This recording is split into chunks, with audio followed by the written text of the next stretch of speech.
একদিন হঠাৎ হারিয়ে গিয়েছিল গ্রামের মূক ও বধির কিশোরী। বুক ভরা কান্না আর অসহায় অপেক্ষা নিয়েই দিন গুনছিল পরিবার। সময় গড়িয়েছে 11 বছর, আর সেই হারিয়ে যাওয়া মেয়েই আজ ভারতের বুকে গর্বের সোনালী অধ্যায় লিখে ফিরছেন নিজের ঘরে। কোচবিহারের দক্ষিণ বালাকুঠির মায়া বর্মনের জীবন যেন রূপকথাকেও হার মানানো এক সত্য কাহিনী। 2015 সালে তুফানগঞ্জ 2 ব্লকের দক্ষিণ বালাকুঠি গ্রাম থেকে নিখোঁজ হয়ে যান মায়া। দারিদ্র্যের চাপে খোঁজ থেমে যায়, মুছে যেতে বসে আশার শেষ আলো। কিন্তু ভাগ্য তখন তার জন্য লিখছিল এক অনন্য ইতিহাস।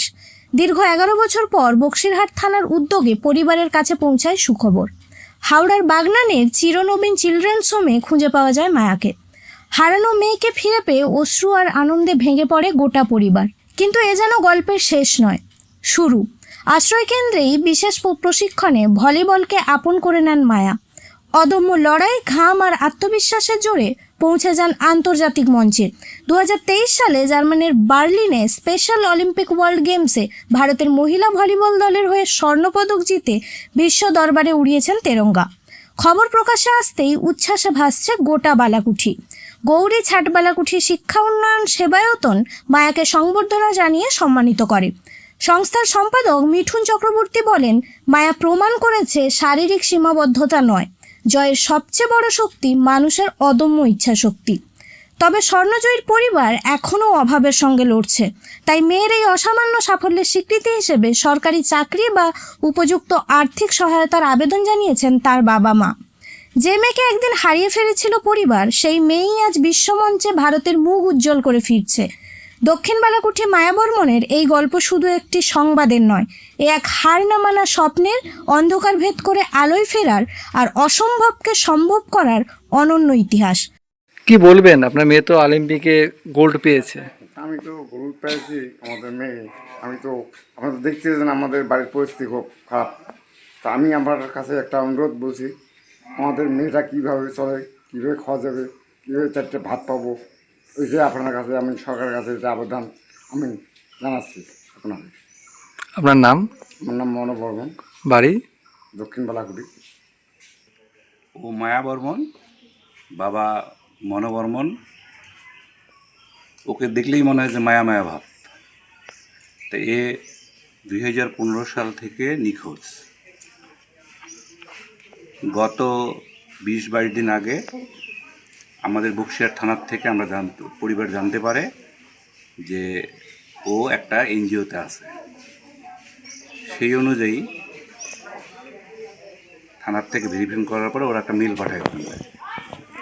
ওই সূত্র ধরে আমরা জানতে পারি যে এই মায়া বর্মন হাওড়া জেলার বাগনানের কাছে পারবক্সি বলে একটা গ্রাম আছে, সেখানে চিরনবীন চিলড্রেন হোমে ও ছিল এই 11.5 বছর। এটা কম কথা নয়।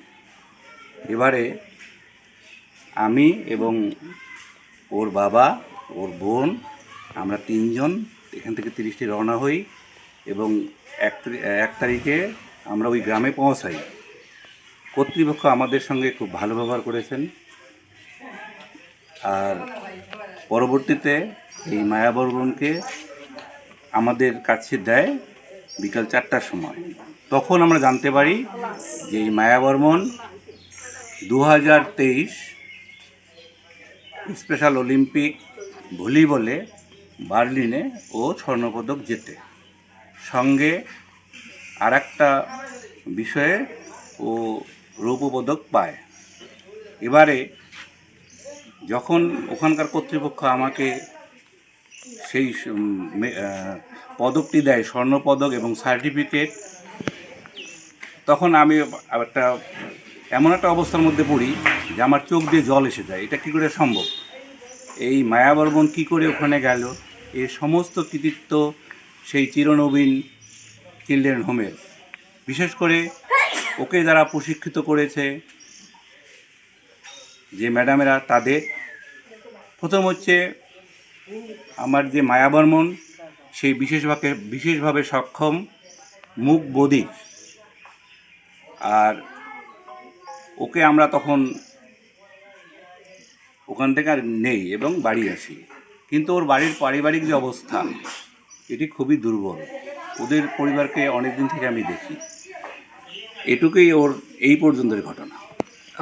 বক্সিরহাট থেকে জিতেশ ঘোষের রিপোর্ট, নয়া জামানা।